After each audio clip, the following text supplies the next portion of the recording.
Hello, thank you very much for coming. I know this is an art festival or an art fair, but photography to me is an art. It's about things I do very quickly. As an artist, you can't do things as quick as I can do them. With art, you take a long time. So we're going to switch the microphones. Okay. Yeah, and you're going to need to be... Start again. Sorry. Yeah, there.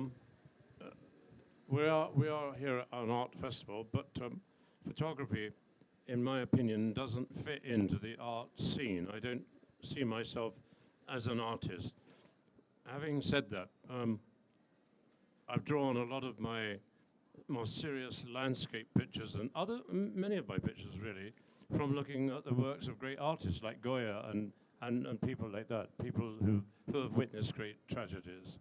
So I didn't choose to be a photographer. I was 20 years of age when I left the Royal Air Force. I had to do 2 years military service, which I didn't want to do because I'm not a military person. And I said I didn't want to go into the army because I didn't want to be a soldier. So I went into the Royal Air Force, and I went to a photographic unit.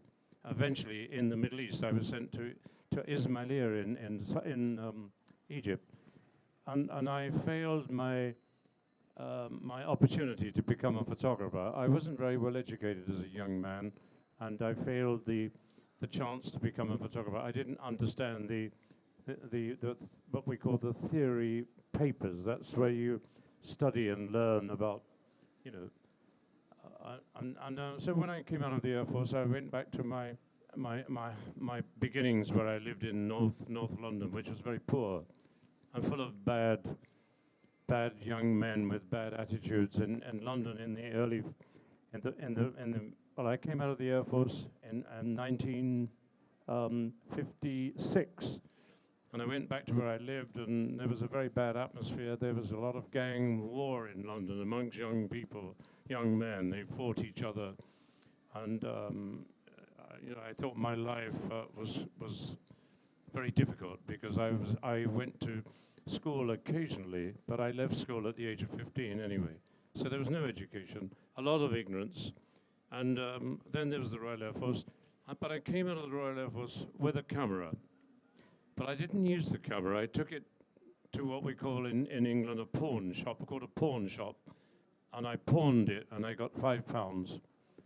And then a while later, my mother said, "You're really stupid. You must get that camera out." And she went to the pawn shop, and she put £5 down and got the camera back for me. And then I started photographing these bad young men I grew up with and went to school with. And then one night there was a clash at the end of my street where I lived, and a policeman came to try and stop another gang who came to attack the boys I went to school with.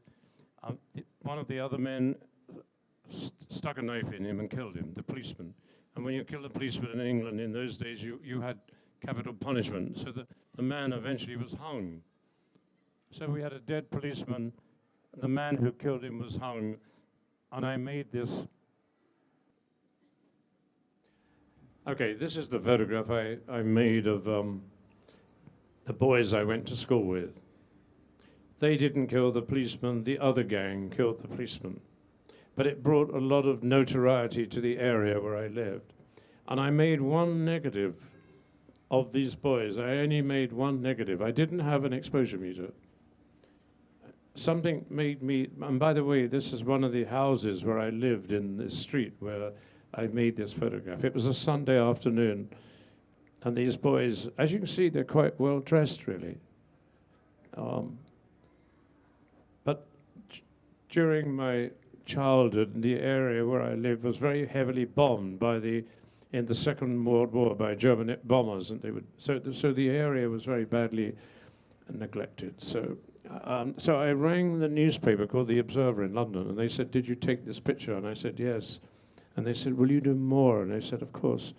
And I did a few more pictures, and they published the pictures on a Sunday. And on the Monday morning, I was offered every job in England concerning photography, television, theatre.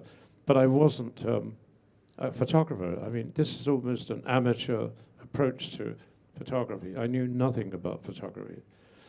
And seeing my name under the pictures made me feel like a giant. I thought, my God, the reaction was amazing. They gave me £50 for the photographs, which was a king's ransom from where I came from.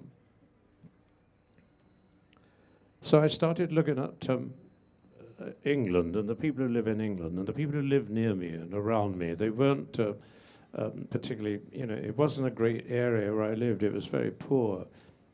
But I liked the idea of pointing my camera at human beings. I went to markets and hid behind people selling vegetables and second-hand clothes. And there was a voice in me that was saying, you've got to get amongst people. This woman is demonstrating against the atom bomb in the 60s.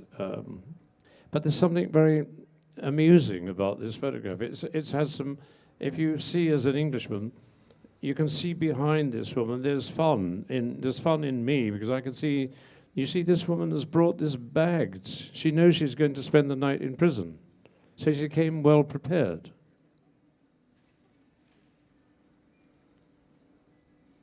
This is a period in England when we had people called teddy boys, and they had special hairs that looked like a chicken.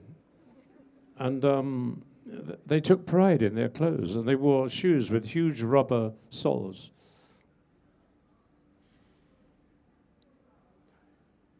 And this, I thought, was quite interesting. I hate graffiti, but I don't mind this graffiti because it's talking about, known Nazis in England. You see a lot of this known Nazis in England, but of course it's not far removed from the Second World War. So I had a kind of empathy with simple, ordinary people and pointing my camera. And by the way, photographers don't have the right to photograph anybody, really. You're really stealing people's privacy and their soul. You're going deep into their thoughts, and you don't have the right to take their photographs. And sometimes people used to get angry with me. People tried to hit me, but they didn't manage to get away with it, because I came from a background where you didn't let people hit you. You fought back. But as a boy, I was fighting against the system in England. The system in England had 2 or 3 tiers. There was the aristocracy, and then there was the wealthy, and then there was the middle class, and there's the working class. I was struggling against all this kind of emotional kind of tide of identity, really. It was a kind of identity crisis. The moment I was born, I had an identity crisis. I didn't want to be poor. And my father died when I was 13 years old. That made me very angry.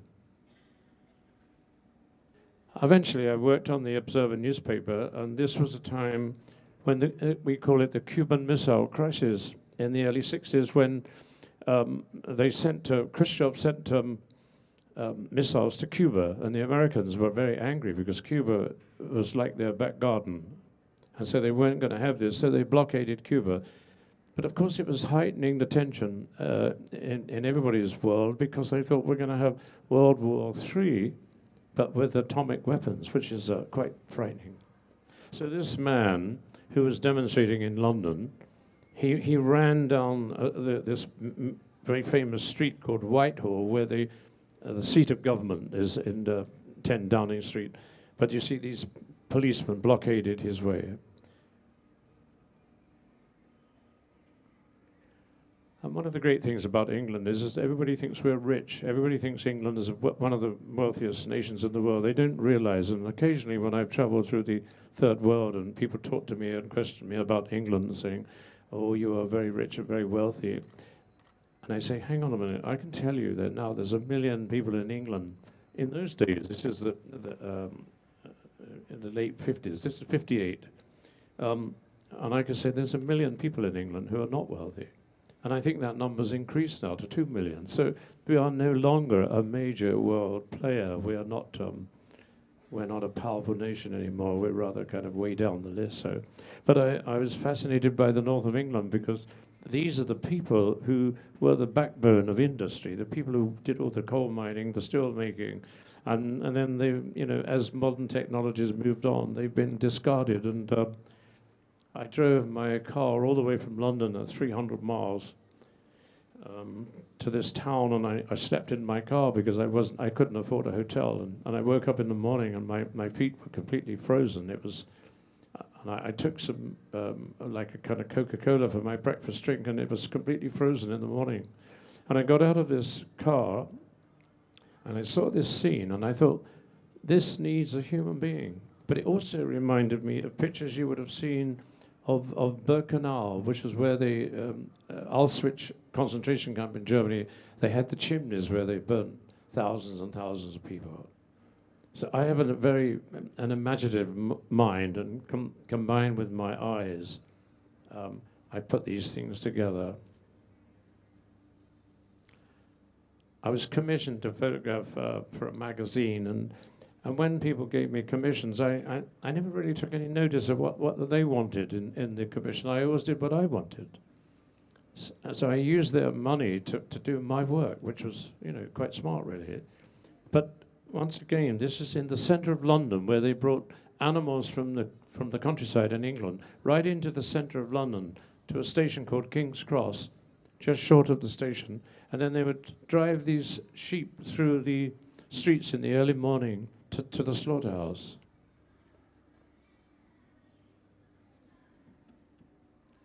And then I saw a photograph of an East German soldier in 1961 jumping into the West with his helmet and his Kalashnikov rifle over the barbed wire, and he had his uniform on. He was escaping from East Berlin. And I thought, you know, I'm going to go to Berlin. So I bought myself a ticket to Berlin. I went to the Observer newspaper and I said, I'm going to Berlin. They said, we're not interested. And this is one of the most important times in history because, you know, again, it was the Russians facing the Americans. So I went to Berlin very naive in a way. I had one camera. I didn't have an exposure meter. I had one camera, and it had a square frame, which is very awkward in photography, because, you know, one really likes to see things through two eyes, not one eye. And I arrived at the wall, and the East Germans were building the wall, and the wall became enormous, twice the size of this place here. But they were building it with, like, we call them breeze blocks. They're like big bricks, and if I got too near to the wall, the East German soldier would come over and try to hit me with a baton. And then, with my naivety, I was recording some of the most important moments in history, and it almost looks like the Second World War. The American soldiers with their tanks and their uniforms, they looked as if they were ready for the war. I'm very fond of this photograph because I love this woman coming down the road. She's incredibly smart. There's something very stylish about this woman. And of course, it's in such contrast to the American soldiers in the doorway. But this woman is definitely a German-looking Berliner. And these people are East Germans looking into the West, because even though there was a division, there was, there was family connection. People in the West had relatives in the East and vice versa. And so people were looking over and, anxiously to see if they could recognize.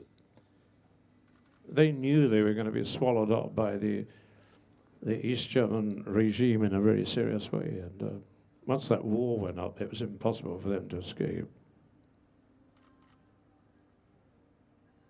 I love this Art Nouveau building. I've been back there a few years ago, and this whole area, which was very badly damaged in the war, almost flattened, has now been totally rehabilitated, and there's marvelous shops, and it's as if the war never ever touched this part of Berlin. It's called Friedrichstrasse. I'm fascinated by the Germans, and I'm fascinated by their languages. Without offending anybody here who might be German, I find the language incredibly ugly, but I'm fascinated by it. And as a young boy in London, I was 5 years of age when the Germans bombed London. So I've had this intriguing kind of mental relationship, with the Germans.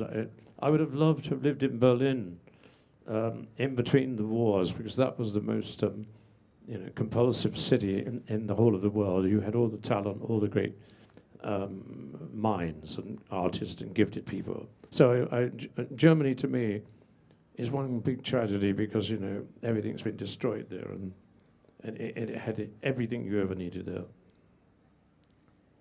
By the way, I'm slightly losing my way by talking like this, but I am still, by the way, the photographer who was behind the lens. I was always emotionally in love with what I was doing. I was in love with photography. It totally had a hold over me, and I think that's, there's only one word you can use. It's called passion. And if you have passion for anything, you have energy. You're driven by this desire. There are a few words that are really important to me. Eventually, Berlin was important, of course, but eventually I wanted to get onto the world stage of reporting. I wasn't very good. I couldn't read very well, because I left school at the age of 15 with no qualifications. And I couldn't read. And I also have dyslexia, where I read the wrong words. I still have it to this day. So I went to my office, and they said, "Would you like to cover the civil war in Cyprus?" And I couldn't believe what I was hearing. And I said, "Yes." And they said, "Go then." And I went. And this is it's funny, because I've just come from Turkey yesterday. And in the island of Cyprus, the island was divided by the Greeks and the Turks. And the Greeks, in the end, they were intolerable about the Turkish situation. So the Greek irregulars were attacking Turkish villages, and I felt very kind of sad about the Turks. And I went to the villages, and this woman has just been told that her husband has been found dead during an overnight battle with the Greek irregulars. It takes a lot of nerve, if you think, photographing this situation, because for want of a better word, I'm taking advantage of this woman's grief, and I don't have the right to do that. But I try to do it as gentle and with as much compassion as possible, even if that's not good enough, which it isn't really. To steal this woman's pain is. But I was trying to. I was a newspaper man doing my work. When I look at this photograph, I think it could have been taken in the Spanish Civil War in 1937. If you look deeply, you will find a dog that seems less concerned than the other people in the picture. But it's there's something very very old about this photograph. The way the men address the man smoking and the anticipation of the attack. It's all there. And I never printed this picture until about a year ago. I have 60,000 negatives in my house. It's not very many, really, because when I was in Turkey, one of their most famous photographers, who died a year ago, had 800,000 pictures. But, I don't waste film. I'm very mean about using film. I have such respect for it that I just take very slowly pictures, very slowly.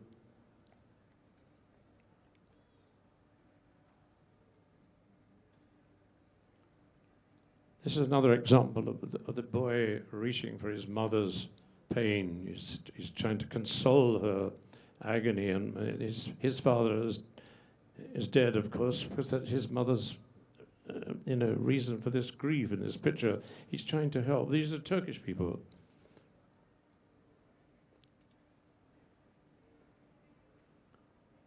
This is a very strange photograph. It could be a Hollywood still for a film. It looks like as if it's been made for some famous film director. But they were coming out of this cinema. I have other photographs of women coming out of the cinema with mattresses which you sleep on in a bed, thinking that this mattress would stop a bullet. And we know what bullets, they can't be stopped if a mattress would be nothing. They were coming out with women and children and crying and running. I was slightly overwhelmed by this. I was more overwhelmed about being there because I was the only photographer there. I was lucky. All the other journalists went somewhere else that day on the island. This is in a very famous town called Limassol. And this man on the right looks as if it's a kind of ballet dancing, a theatre scene.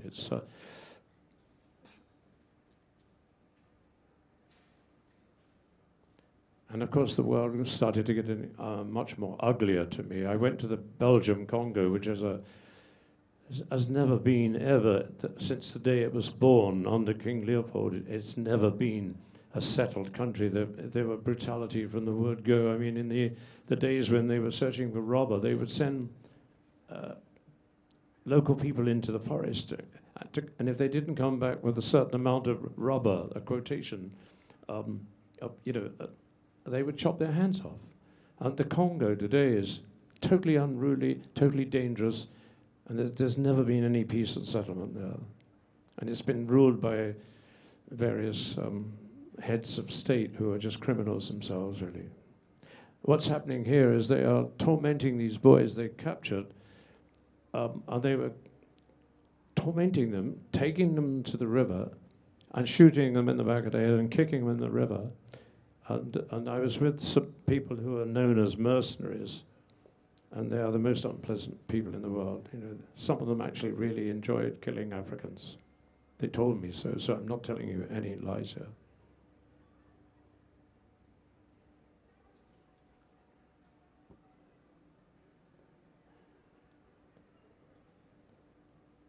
Those photographs of men firing guns and with guns, they are not of any, they're of no use at all politically, because they don't show the price of war. They show almost a glamorizing of war. They don't really show you what happens when they pull those triggers and bullets hit people.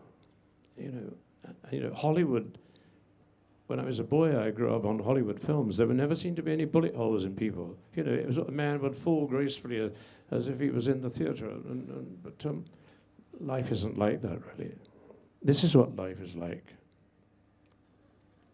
I went to a very wicked war in Africa called Biafra. It took place in the 60s. The Igbo tribe, who were the most intelligent tribe in Nigeria, broke away and wanted to take charge of the eastern region of Nigeria, which is where the oil is, naturally. And it cost the lives of 1 million people who starved to death. And there's nothing worse, I'm told, because I've never suffered it myself, but I'm told there's nothing worse than dying of starvation. But you don't have to tell me that, because I saw children. I went one day to a camp, and there were 600, 700 children dying of starvation and dropping dead in front of me. And then I started to question my reasoning about who are you? Why are you here? You know, what's it got to do with photography? What's it got to do with you? And in the end, you were edging towards almost mental breakdown. You were in a very dangerous place yourself. You weren't going to die, but you know, it took a lot to resolve the things I kept seeing year in and year out. I've been doing this for 60 years.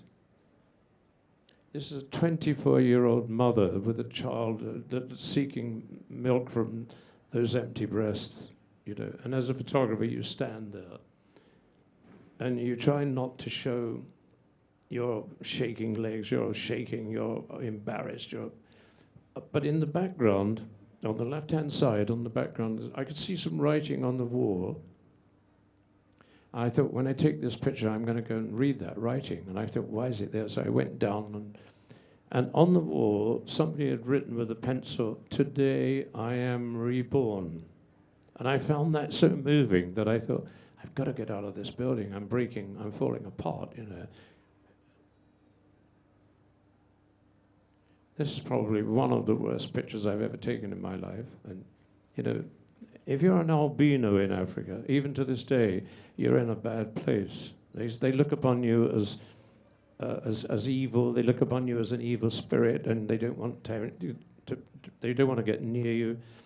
And to see this starving albino boy who had less chance of getting any food in this place where all these children were dying, his chances of survival would have been zero, absolutely zero. But he's looking at me or he's looking down. He was looking at me with his eyes, and I thought, I've got to get away from this boy. I've got to get away from him. He's killing me, you know. So I went to speak to a doctor, and suddenly somebody was touching my hand, and I looked down, and it was him. He was holding my hand, and I thought I'm quite tough, really. I've always thought I could take any pain and violence, but you know, there's another kind of violence in this world that can destroy you even quicker than someone punching you in the face. This is what you call the ultimate violence. Well, if you're in a war and you have a chance to escape, the best thing you can do is what this man's doing, is picked up this wounded man who was lying next to me when the battle started, and the wounded man, because we were all lying in grass, we were against the Nigerian army. These Biafran soldiers used to go into the battle with 2 bullets. And they had no ammunition. They had no morphine for their wounded. So this man was lying next to me, and a bullet clipped him. And I have another picture of a man where a bullet went through his teeth, knocked his teeth out, and came out the side of his face. There was no morphine. There were men with their stomachs hanging out. And, you know, it goes beyond humanity. It goes beyond seeing even. By the way, I'm not trying to offend anybody, but I'm just trying to show the journey that my photographic life has taken me. I could have easily said no.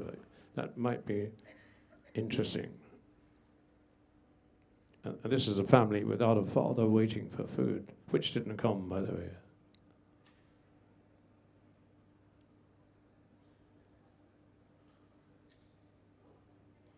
And this is a new baby that's been born in the night. And this woman is, I mean, I don't think many Western women would be able to go through this experience of bearing a child and then having no food. This woman has such amazing dignity. She's not much of a woman other than a young woman. She's like a really young, inexperienced new mother. But the idea of her sitting there with this dignity, it almost shamed me looking at her. And she didn't make, she had nothing. No hygiene, no nurses, no food. I wonder what that thing is in the plate, that little square thing. And of course, eventually I went to the big war. I went to the war in Vietnam, which was on a scale that these other wars I went to were skirmishes, really. They weren't really big wars, but this was a serious war. And the Americans had many wars, and they don't seem to have won many of them. Over the years, they seem to put a lot of energy and a lot of lives, but they somehow haven't achieved the outcome, really. So I attached myself to an American Marine battalion, and they got completely annihilated by a whole lot of men who wear rubber-soled flip-flops, came from the north of Vietnam, 1,000 kilometers away, and all they carried was a little box with a few bandages and a few bits of medical. You know, the Americans had everything, and the North Vietnamese soldiers had nothing. Some of the soldiers, I found sometimes I came across dead soldiers who, they had diaries, and most of the men wrote diaries, and they wrote about their mothers. It's an incredible thing. You will read it in great stories of war, that when soldiers are dying on the battlefield, they call for their mothers, not their fathers. It's very strange. And the North Vietnamese soldiers would have meticulous small writing, because of one of the diaries, I stopped some Vietnamese soldiers tearing up a diary of a dead soldier, and I brought it back to London, and we used it in the Sunday Times, and we sent the diary to the North Vietnamese delegation in Paris to send it back to the mother in Hanoi. When you're doing things, I always think, do the right thing, because sooner or later you must never give bad information, wrong stories. Do the right thing. I'm quite happy today. Anybody could ask me anything about my moral behavior. I've always tried to walk this very, very fine line. You see, this is Hollywood in a way. It's got nothing to do with human suffering. It might be to do with male bravery and male chauvinism, but it's got nothing to do with the outcome, really. And you see, this is a typical example of almost medieval behavior. It could be a painting that was done in the 16th century, tormenting a prisoner, this man is not even a soldier. He's an old, the Americans were actually torturing people they were trying to protect, which didn't make sense to me. They would torture these people. You see the contrast here is, this is another America. This is another image of, men when they're young, they're hard to govern, they're hard to discipline, they're hard to keep in the straight line. You know, they're young, they're 19, they've done nothing, they've learnt nothing. So they're thrown into these battles, and they're afraid. They think maybe they'll never embrace a woman, they'll never do this, or they'll never do that. So they have certain reckless sides to their nature. But this is possibly one of the most tender, one of the most revealing pictures of men. I'm not a great person who believes in religion. Having seen all the tragedies like this, I think if there was a God, you know, how could he have allowed this? Torturing children, starving children to death. You know, occasionally I see things which I think is very tender and very beautiful. And this American, we call them chaplains in the army. They are like a priest. And I thought this gesture of carrying this old traumatized Vietnamese lady in this great battle. This city was shelled and bombed, and it was burnt, and they killed 2,000 people in this, not the Americans, the North Vietnamese. And then you see moments of tenderness like this, and it gives me a great lift. I think, oh, for God's sake, finally, I could see something positive. Just one little human act by this man.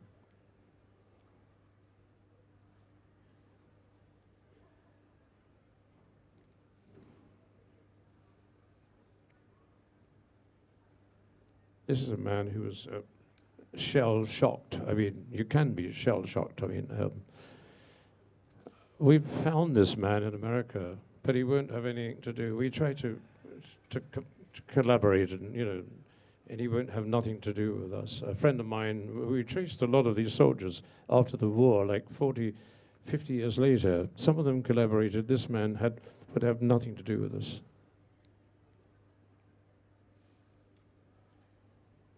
One of the worst wars was Cambodia, because the Khmer Rouge were the most ruthless people. There was no compassion in them at all. There were about 16 journalists, some of who I knew, who were captured by the Khmer Rouge. They were kept for 3 or 4 months, several months in some cases, and they were taken into the forest at night and beaten to death. And one of them was a very good French friend of mine, a man called Gilles Caron. He was very famous, and he and I were great rivals. But he got to Phnom Penh a week before I got there, and I saw his valise in the hotel, and I got a funny feeling, a chilling feeling, that valise would never be collected. My mind was working overtime. And what he did, he went down a road in the evening, and some soldiers said, "Don't go down this road." And he ignored them, and he never came back. And I occasionally, over the years, have seen his wife and daughters. And they look at me in a strange way, and I think to myself, are they saying, why was it our dad and not him, not me?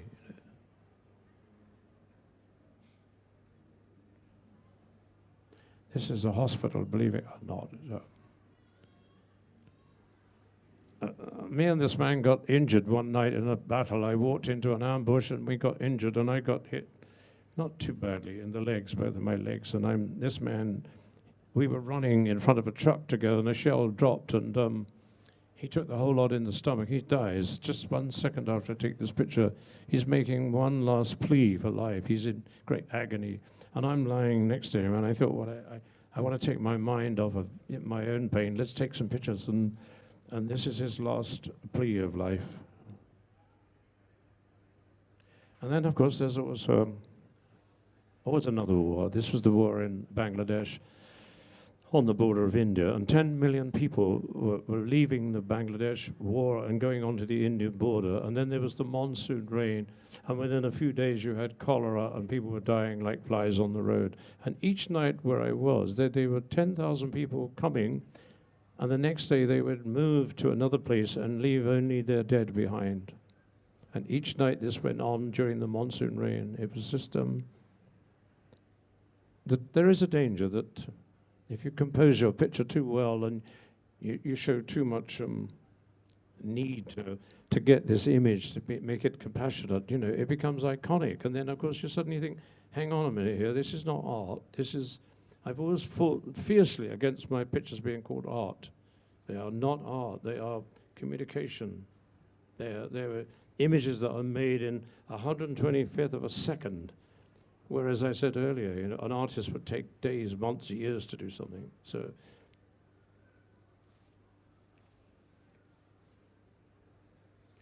I was sent to Northern Ireland to photograph the trouble. I mean, for once, suddenly we had a conflict on our own doorstep in England. We had this trouble with Northern Ireland. And once again, it was a kind of war of separative religion. You know, religion sometimes is the creator of such terrible catastrophes. Religion, you know, it starts wars. It's been going on for centuries after centuries. And here we have the Roman Catholic people in Northern Ireland were treated very badly by the Protestants. I mean, really badly. And then the British soldiers came and they would fire tear gas on, and the tear gas would get into these people's houses and into their lives. It's really terrible. And this is a perfect example of a Sunday afternoon, the gassing. And, you know, they didn't care. The British Army didn't care who they fired gas shells at. You know, they would hit photographers like me. Occasionally they had huge rubber bullets, and you'd sometimes get hit in the back, and you'd think someone had punched you. And I thought, it's only rubber, it's not the real thing, you're gonna live, forget about it, you know. But my eyes were burning, and my throat was burning with gas, and it was chaotic. Oh. I'm going to change the subject with this one, actually.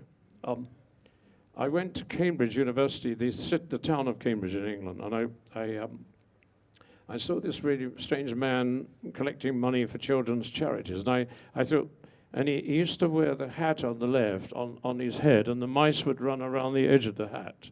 And I thought, my God, I've got to photograph this man. So I went up to him and I said, I never say to people, picture. I always say, may I take a portrait of you? Because a portrait sounds more interesting.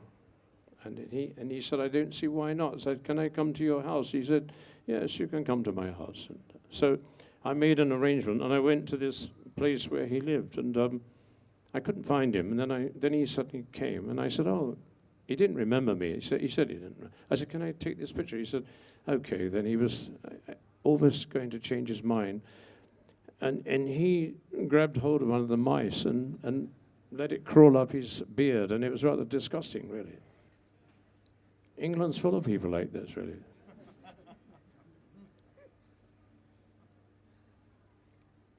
And this is an example of what I talked about earlier, the north of England, the people who are the most underprivileged. And when you look at this picture, you have this woman with this brand new chariot with her child in it, brand new. It looked against the background. It's the most horrendous.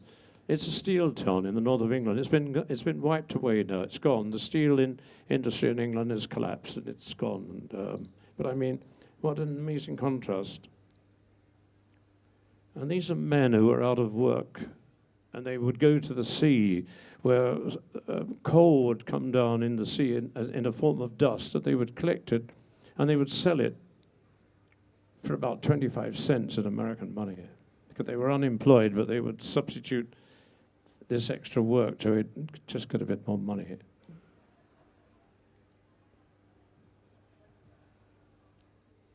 This is the east coast of England, where we had a famous painter called Mr. Turner, who did some of the most. When he died, he left 19,000 images behind, which are in the Tate Gallery in London.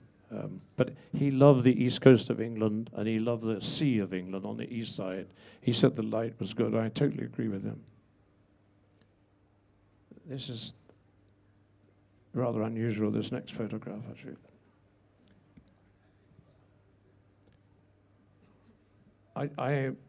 This is a pub in England. I went early in the day, and I knew they were going to have this striptease in the evening, and I said to the man, could I do some photographs? He said, I'm not sure. He said, because the girl that's coming tonight is a student.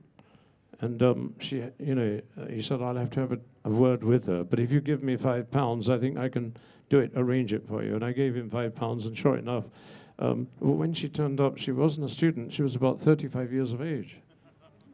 And but the men in the audience are quite happy about it, and I was happy about it. But the woman on the left is not happy about it. I grew up in a room just like this with me and my young brother. We slept in a room just like this. There were no wallpaper.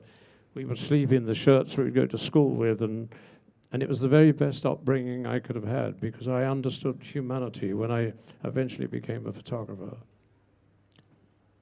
it was very cold in the winter. I lived in a tenement house where there were 4 other families. It was the very best possible upbringing, and it was a form of university for me, which prepared me for the things I eventually, I went on some of the work I did here with very well-educated journalists who went to university and all kinds of amazing qualifications. But when they stood in front of these tragedies, you could see the uncomfortables in their movement of their bodies. Their body language was uncomfortable. I was uncomfortable for another reason. I was just uncomfortable because of the pain of the people. But I knew what they were going through because I grew up like it.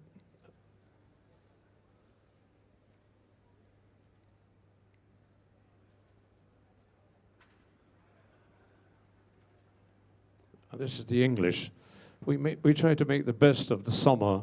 In the old days, we didn't get much summer. Global warming has been quite a good thing for us. Now, there's an amazing woman called Jean who slept under the railway arches in Liverpool Street Station. And when you meet members of the royal family in England as a woman, you must curtsy. I don't know if you understand what I'm talking about. You must, drop down on your knees in front of the Queen or somebody. And she used to do that to me, and I said, cut it out, She said, well, you remind me of Captain Mark Phillips, who was a member of the royal family, and I knew she was mocking me and making fun of me, but I got to know her, and she used to go around in the morning. She said, would you like a cup of tea? And I said, well, you haven't got any milk. She said, I get the milk from when the milk delivers in London, they do in the morning. She used to go around and steal people's milk to make her own tea. I think this is one of the best portraits I've ever taken in my life, because this man looks like the Roman sea god Neptune. You feel as if you're under the sea. He's very beautiful, this man. He has amazing blue eyes, and he's completely ruined as his mind is gone. He's been destitute. He's been cast out from some mental institution, and he never gave me any problem. He was looking at me with those eyes, and he didn't realize that, he looked so noble, and yet he was down in the dirt in the streets of London, in an old market area.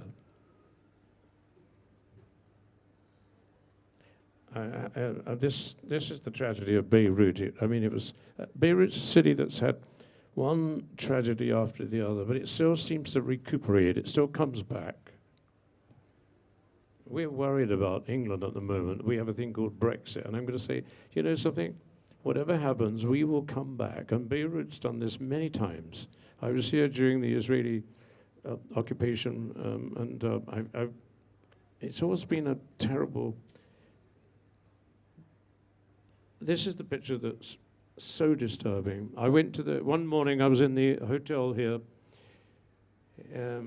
where all the press stayed, and somebody came and knocked on my door and said, you've got to come with me. Well, you don't normally take invitations in Beirut in the early hours of the morning, because you don't know who's taking you where. So anyway, she said, you must come to the hospital. They knew about my work, and so I went to the hospital, and the Israelis were shelling off the coast down here.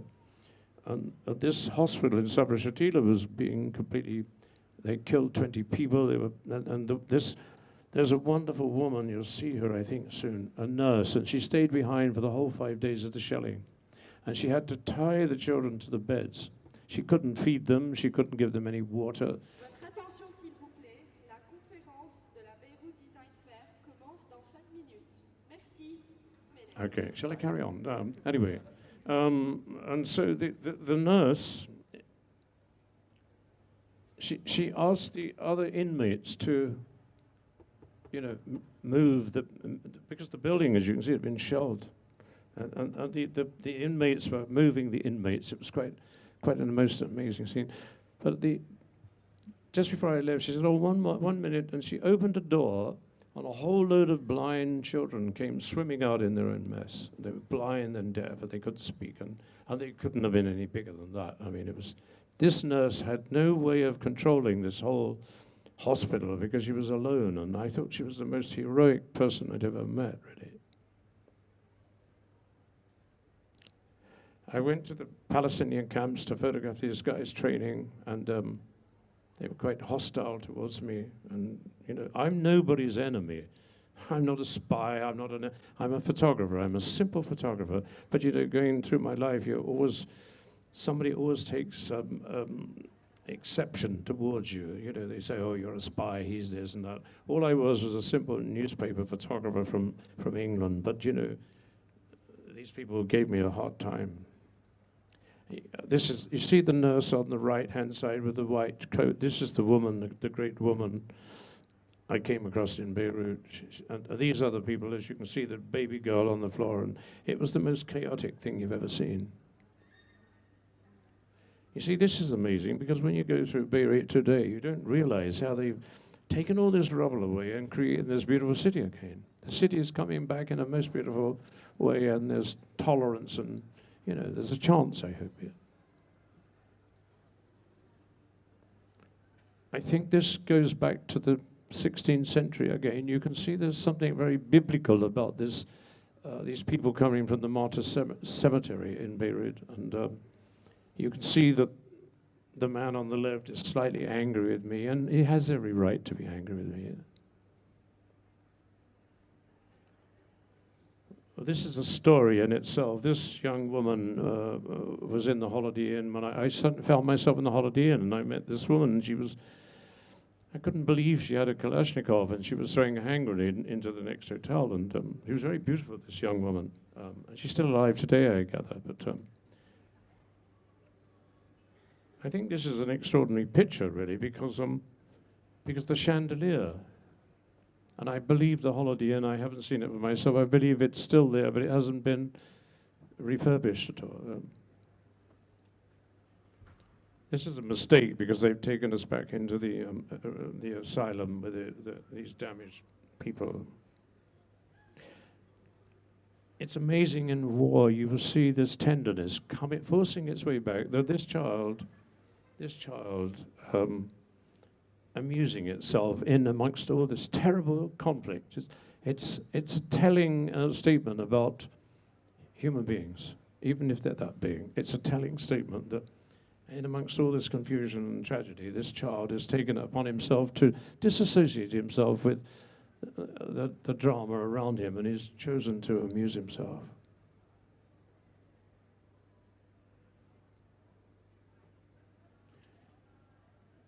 This is a place called Damour, actually. And this is the Palestinians again.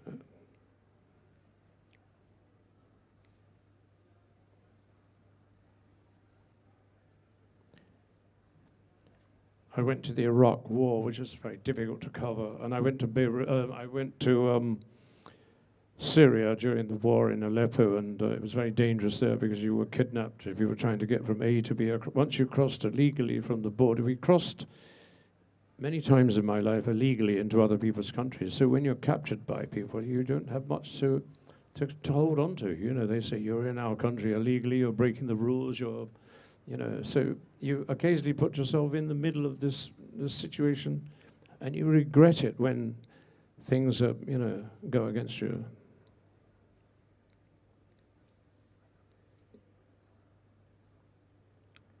These are the Kurds in Suleimania. I went to the two wars, in the first war in Iraq and the second war, and they weren't very productive. I was with these soldiers, and they kept saying, these are Kurdish fighters, and they said, you've got to leave here, it's very dangerous. I said, I'd leave when I'm ready, and I did leave eventually, and there was a huge explosion, and this place took a direct hit and killed 4 of these men 2 seconds after it left this bunker.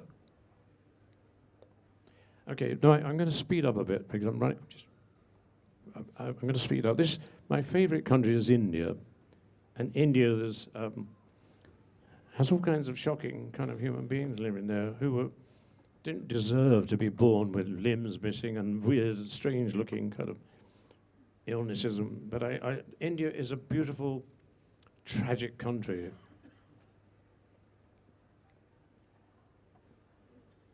Sooner or later, I found this inner beauty in my thoughts about my travels, my work and things, and I went to India. And there's a dignity in India. It's very biblical and very beautiful, and very poor. And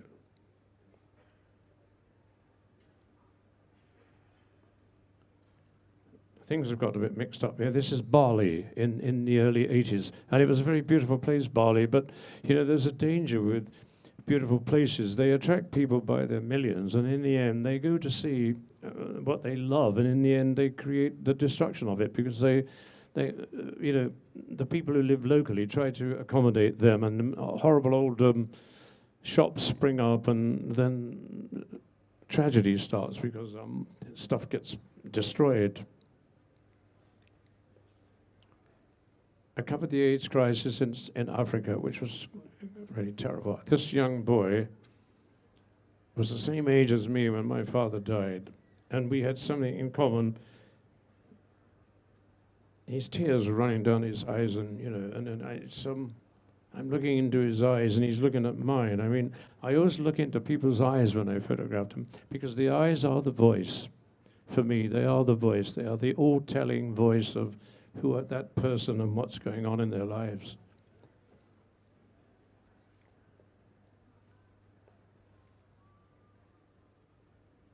This is a tribe on the southern Ethiopia.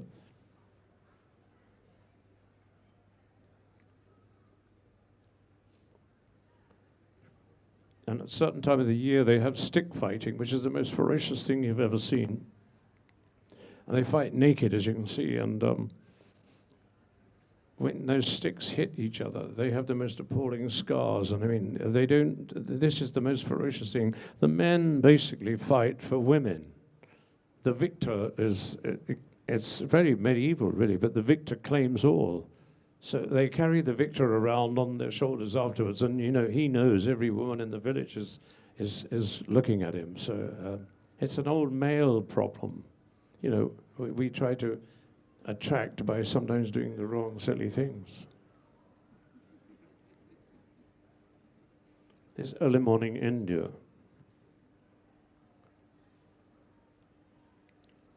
Now, my great passion in life now, I've come to a point in my life where I've got a friend who's here tonight, but between us, we go to these amazing Roman sites because it's become the last chapter of my life because my body is refusing to climb up and run across battlefields because I've become sensible, you might say, finally. It's taken all these years. But I went to a museum in Libya, in Tripoli. I think this is one of the most beautiful pictures I've ever taken. And I live with this picture in my mind. It's somehow something that I think has set a good line for me. I think this is the highest quality of my thinking.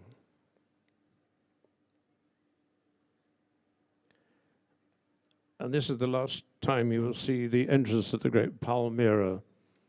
This has been destroyed by ISIS. I went to Palmyra last year to make a film with the BBC.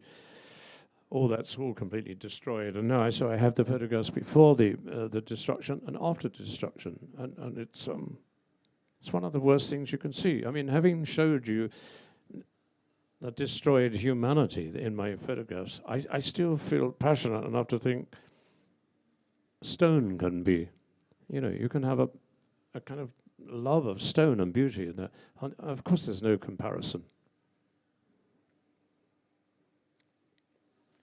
You'll all appreciate this is nearer home now in Baalbek. And a man in the British Museum, I spoke to him one day, he was quite angry because I got through to his telephone number. But he said to me that Baalbek was the jewel in the crown of the Roman cities.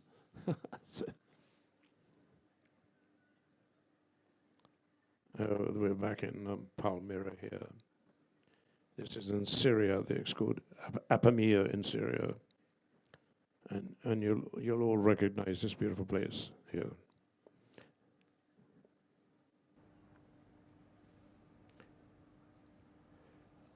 I was sent to make a stamp for the English Postal Service, and I went to France. They wanted a stamp that commemorated the First World War in 1914, 1918, and I had lunch in a little French bistro, and I was driving back towards the local town, and it had been raining, and I spotted this road to the Somme battlefield where hundreds, if not thousands of men would have walked to their death.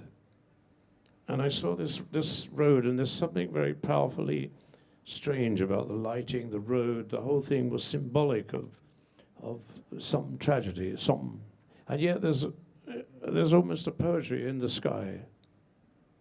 I'm obsessed with landscape and still life. I chase everything that I can swallow up with my camera, and I go into my darkroom, and I stay in my darkroom and make these prints. And I come out of my darkroom, and it's not a very nice place, the darkroom. It smells, it's full of dangerous chemistry. But, the love affair that goes on in that darkroom, I don't like anybody coming in there. I don't want to be with anybody in that darkroom. I can play classical music, which will enhance my energy, my passion, and my romantic kind of thoughts about things.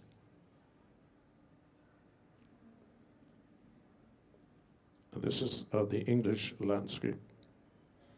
This is Scotland. And this is what I see from my house when I wake up every day. Of course, when it's not snowing, but this is the view from my terrace of my house. I live in the west of England, in Somerset. And these are the local farm areas. And this is called a dew pond. It's completely secular. And I'm standing on an ancient Bronze Age what do they call it? A fort, a hill fort from the Bronze Age. And the Romans were also around this area where I live. They found the body of a Roman centurion, or the sarcophagus, several years ago. And recently somebody found 200,000 coins, Roman coins. So the Romans were in my area. So the Romans have contaminated my blood and my privacy. But I love every minute of it. This is in my garden shed. I was always looking for a new thing to conquer, to win, to bring into. But I think in a way that what I'm trying to say is I was trying to escape from the guilt of war, and I wanted to, make myself a better person.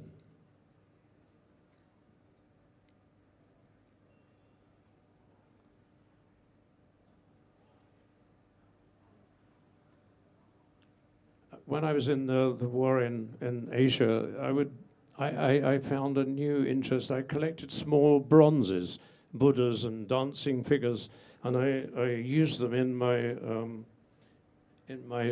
still lifes. And somebody said to me, when I see these pictures, they look like religious altars. The way you would have, if you were Chinese, you would have incense and things and candles and that. And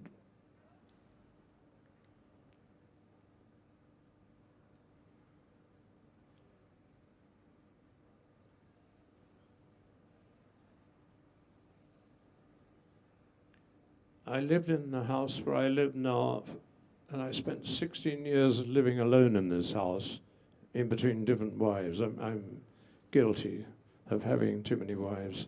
But they get fed up in the end. They run away. They say, I'm a city girl, I want to get out of here. And I think that's the nice way of saying they don't like me. But anyway, they go in the end. So I've spent many years alone in my house, and I turn on myself. But I mean, look at the outcome. It means I make a beautiful picture.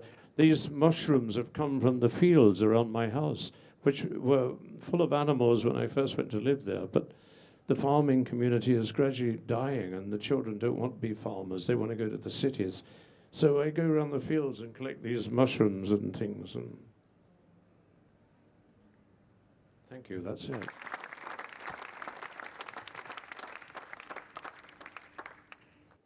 Y aurait-il des questions que vous voulez poser à Sir Don McCullin?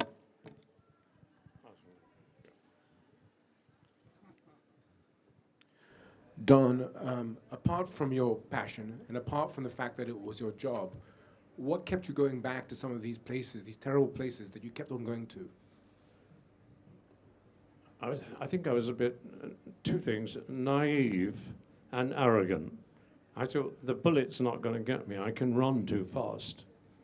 And one day in Cambodia, I went across a paddy, a rice field, with a group of soldiers, and they got wiped out. And I got behind the radio operator before he got hit, and I got into the water, and I slid away like a kind of serpent. And there was a sniper trying to kill me, and I was really in deep shock and fear. And I dragged myself along with my cameras to keep them from the water. And I got to a place where it was dry, and I got up. And when I was young, I could run faster than a greyhound. I could run faster than anybody. And I ran across the battlefield zigzagging. I eventually got up. So every now and again, I would lose my courage and my nerve and seek safety to be alive. So it's incredible to answer a question, and I don't feel satisfied about answering your question. I think, I'm trying to admit to you that I actually like the idea of someone trying to shoot at me and being arrogant and not, but in the end, that's really stupidity for me to say this. Really. But there's some truth in it. When the press went to war, they became junkies. They got off on it. They liked it. They only liked it because they survived. But many of my friends got killed. A friend of mine was killed 2 days before the war in Vietnam ended. He was killed on a highway going just outside of Saigon. And he was left wounded with 2 bullets in his chest. And his friend went to find help, and by the time they got back, this man's body was disappeared. He was dead. So it's like playing in a gambling house. You're gambling with your life, which is really stupid, but it's exciting. I really leave myself open now to be mauled by you, because you could say, well, hang on a minute, how can you have compassion and yet excitement? I mean, I've got to tell you the truth. I don't, there's no hiding place for me, really. So. Hello, thank you very much for the chat. I'm here. Hi. Hello. You said before that you were trying to escape from the guilt of war. Is that what you feel guilty about? The fact that you sort of loved it as much as you loathed it? I liked it in the beginning because I was young, and most young men, if it comes down to the fine line, you're testing yourself. You want to say, do I have the balls to do this? You're testing yourself. So, but in a way, that's no justification for the things that are going on around you. It's wrong. It's wrong to think about yourself and what you mean to yourself, and that's really stupid. Really, I realize it now. I'm so stupid, and now I understand that. Whatever I was going, there's a performance in it as well. You perform as well, believe me. But I don't feel happy. I don't feel comfortable with the laurels that I wear. Photographers brought me a great, recognition, but I feel incredibly uncomfortable about that. I've only earned this recognition at the cost of other people's lives and other people's suffering. So if I don't recognize that, I'm not much of a person. Am I really? First of all, I just want to thank you for this amazing journey you take us on. And it's very personal, but it's the first time I get tears in my eyes looking at a picture. Just to ask you, if you would go back in time, would there be one of these trips that you would not take? I could have easily said to the proprietors of the newspaper, I worked for the Sunday Times newspaper for nearly 20 years. I could have easily said to them, I'm not getting on that plane, but I always got on that plane. But occasionally I got injured and came back in great pain, or, I broke arms and ribs and things and shells in my legs. And I thought that was an exchange of my guilt. But even the Biafran War, where I saw all those children dying, I used to have children of my own that were babies. I'd come back to my own family. And when I was gone, my wife used to be the father of that family. I would come back and take over control. And my children would occasionally say, no, they wouldn't eat their lunch. They would kick it, push it aside. And I used to lose my temper. I'd say, eat that food, because I'd seen children dying in front of me. So I felt as if I was carrying an enormous responsibility on my shoulders. But I'm not answering your question properly, am I? You said, is there anything I would refuse to do? No, like if you go back in time and now that you've gone and done all that you've done, is there like maybe emotionally a place that touched you so much that you said, I wish I didn't go there? I don't think I'd say I wish I didn't go there, but I've been totally tormented all my life. Those landscapes were just a way of trying to heal myself. Somebody said to me once, have you ever seen a psychiatrist? And I said, if I did, I'd make him pay me for the visit, because I've cured myself.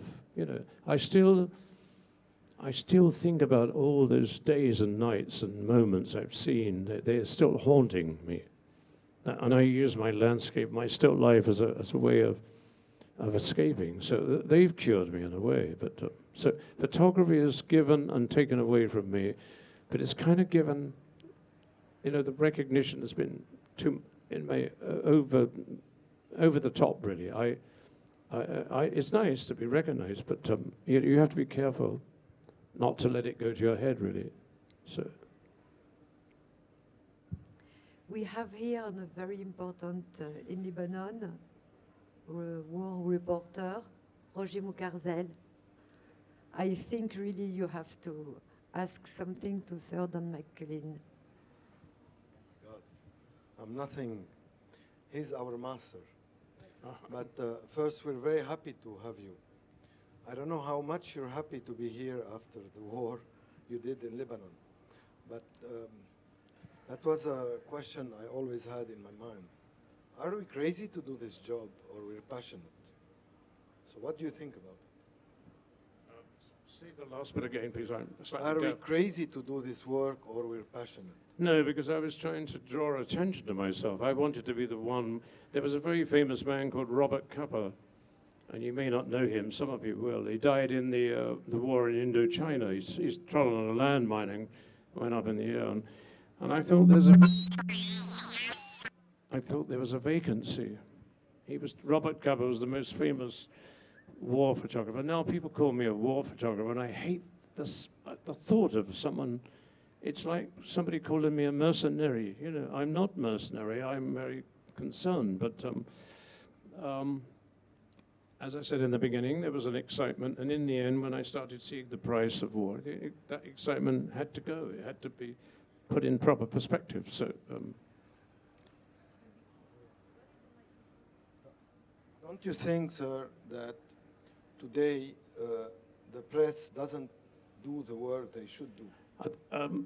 That's the most interesting question that's come up, if you don't mind me saying so, because I have also a strong passion about today's newspapers are totally, there's a drought, they're empty of real news. When old Trump, who I hate, talks about fake news, fake news is also helped by proprietors of newspapers. They don't do their duty to their public. You know, they're interested in footballers, glamorous film stars, women with amazing dresses and things like, you know, that's not news, it's kind of triviality. We want the truth from and it's not being given. Thank you. Okay. I think they treat news and humanitarian and war and very dangerous humanitarian stories as they treat fashion. Like it's a fashion trend. So sometimes the war is not a fashion trend, but there is a lot of people dying, and they don't talk about it anymore. Well, frankly speaking, I'm going to say this quite openly and honestly. All these photographs I've showed you, they haven't changed a thing. Every time one war is finished, negotiated to finish, another war starts. And I never thought I would see such barbaric behavior, the way I saw the behavior of ISIS when they were publicly using modern communication to entertain you with their propaganda by beheading people. I have never seen and never wish to see any of that propaganda. And it's the same with pornography. Somebody told me once that my photographs were slightly pornographic. It's not a joke in a way, but the idea of showing dying children in newspapers and people being executed, there is a pornography about it, really. So do we need it, or is it best we don't see it? And if we don't see it, we don't get any understanding of the truth or other people's lives. It's only a one journey thing, the life of humanity. It's a one journey. Everybody's entitled to that one journey. And yet sometimes people come along and they take it away from you. So I'm much better off standing in the English countryside. And, you know, sometimes I stand in the English countryside and I don't get a picture But I make a comparison. It's like a man who sits by a river fishing. If he doesn't catch a fish, he's not unhappy. He thinks, I've had a really nice day sitting here. I didn't catch a fish, but I've caught some imaginative experience of this place and this day. And that's the way, if I stand many, many times on a bitterly cold hillside in England, I do not get a picture, but I think I'm the most privileged man on earth to have such a life. And my life is like treacle. It's sticky, complicated, and are you doing the right thing? Are you saying the right thing? I was never meant to be talking to people like this. I should just be behind my camera silently taking pictures. I think this is part of your pictures too. You have to do it. Can I say something just to end this today? An hour before I came here, one of my teeth fell out, and you cannot imagine the courage it's taken for me to sit here and talk to you. I've taken more courage today than I've ever done on the battlefield. Thank you, sir.